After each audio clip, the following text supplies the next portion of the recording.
you're in the water loop. In North Carolina, we permit development activities on the coast in two forms, typically major permits and general permits. And the major permit is a 75-day process, more detailed, goes out for review for resource agencies. But we also have a general permit, which is basically a streamlined permit that can be issued in a couple of days.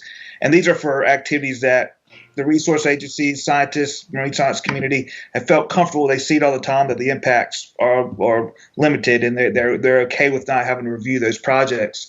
So back to living shorelines, going back about 2005, we tried to create a general permit for marsh sills, type of living shoreline, to help streamline it, to be able to provide that as an incentive to the property owner to say, hey, you could get this permit in a couple of days if you want to put this shoreline stabilization method on your shore.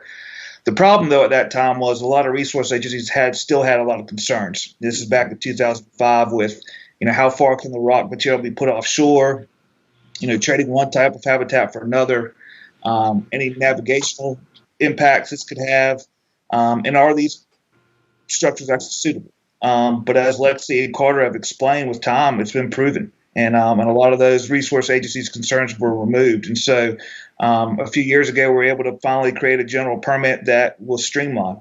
And so that and it's also an equal playing field for bulkheads. And that's one thing I forgot to mention. That bulkheads had always had a general permit. And so you had a property owner have a bulkhead, he could get that permit in a couple of days. Or if he wanted a marsh sill, you have to go through the major permit process, which would take 75 or plus days sometimes. So that we were able to kind of level out the playing. Water loop.